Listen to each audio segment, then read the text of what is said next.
endometriosis have infertility, and around the same 30 to 40% of women presenting with infertility have some form of endometriosis, either superficial or endometrioma. So before planning any endometriosis surgery, so a proper pre-operative mapping is very much essential. So if we don't plan, there is a longer operative time, we might encounter unexpected ureteric involvement, and it's a multidisciplinary team involvement, so we should have a endometriosis surgeon with us, so that we don't have to make a hasty phone call to a colleague who should have been present in the OT from the very beginning if we encounter adhesions. So according to the ESHRE 2022 guidelines, TVS is important for diagnosis, but MRI can answer those questions which we cannot afford to discover.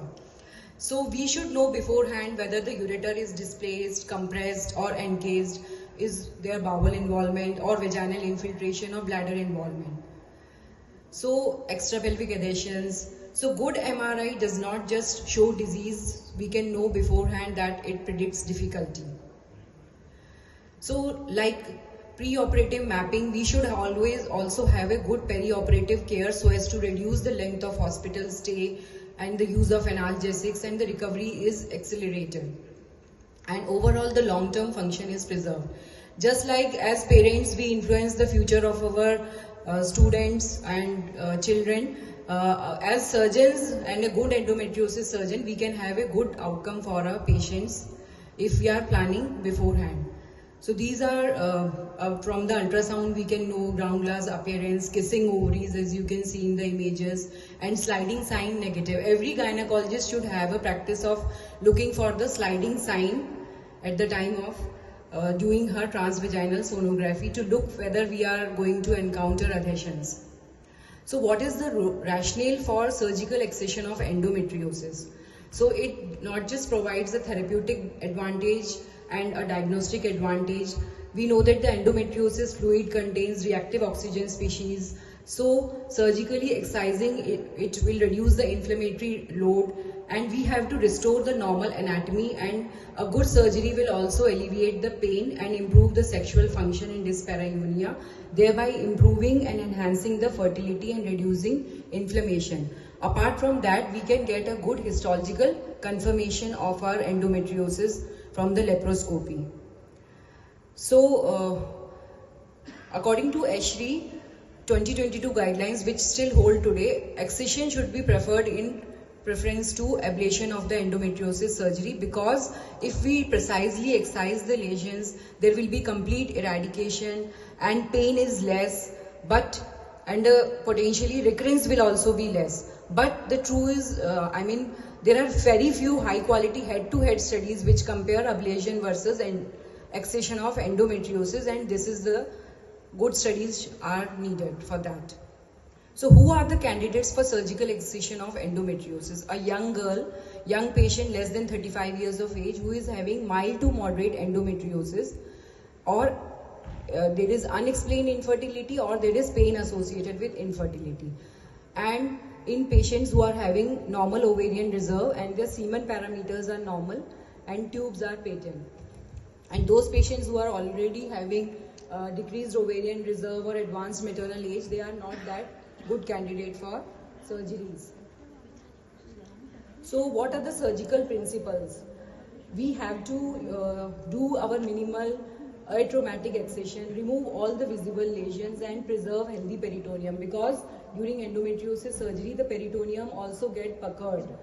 It should be meticulous, liberal irrigation should be used, and adhesive barriers should be used, and try to avoid thermal damage to the ovarian cortex during treatment, and a multidisciplinary approach is of course required. Adhesion barriers can be used, they should be used after the surgery, and copious irrigation, and minimize tissue trauma and keep the tissues moist so that future adhesions are avoided. So what matters in endometriosis surgery is precision. Patience, the surgeon should be patient enough, and he should have a deep anatomical knowledge, restore anatomy, and restoration of organ mobility and fertility preservation, because we know that AMH often falls, ovarian reserve falls after endometrioma surgery. So we have to preserve each vital structure, each vessel, each nerve should be preserved so that the post-operative outcomes are good. So proper planes should be there. There is always a plane. We need to find that plane. And teamwork, endometriosis surgery is a teamwork. Good exposure should be there. So what are the, for surgical management of endometrioma, first we have to identify the white ovarian stoma and try to avoid this coagulation near the hilar tissue. And cleavage plane should be identified by means of hydrodissection. We can use vasopressin, and traction and counter traction is the key. So avoid tearing the hymen, and hemostasis should be proper, and bipolar should be used in preference to monopolar, and small hilum plaques should be left as compared to the deep excision. And for the ovaries also, try to avoid the incision near the ovarian ligament, and let us be more towards the lateral or anterior entry. So normally we find adhesions of the ovary into the pouch of Douglas in endometriomas. So if we can break that adhesions, and during breaking, if the endometrioma fluid comes out, then it's a welcome sign. Then it's better, we can better remove the cyst wall from the white ovarian cortex. And counter traction, and minimize thermal energy. That is important. And after that, once we have removed the ovarian endometrioma capsular wall, then we can suture the ovary for preventing future adhesions and to good anatomical restoration, but avoid excessive coagulation. So pre-operative counseling is also very much important. Documentation, both pre-operative and post-operative AMH should be done. And individualized approach, like we say in MHT, one size does not fit at all. Because in up to 20% of cases, there are chances of endometrioma can recur in cases. And repeat surgery, if we are talking about fertility, there are chances of diminishing ovarian reserve.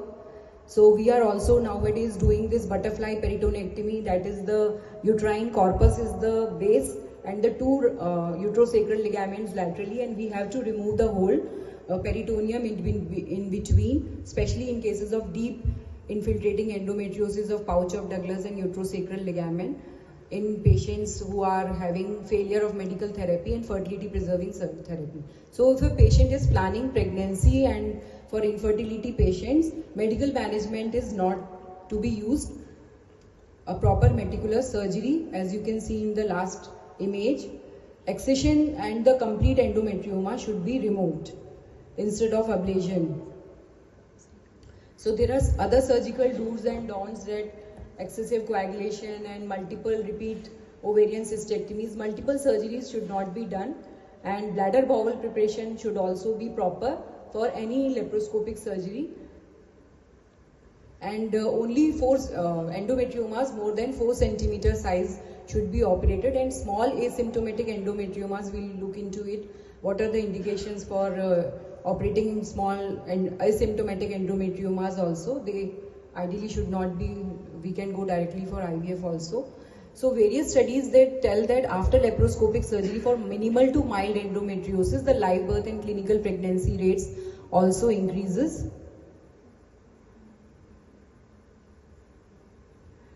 So because we don't have to go for unnecessarily surgery, because it can cause adhesions also. Patient selection is very much important. So counsel about the new baseline, and after surgery, the therapeutic window of 6 to 12 months is very much important. That time either go for timed intercourse or IUI, and if there is no success in the therapy,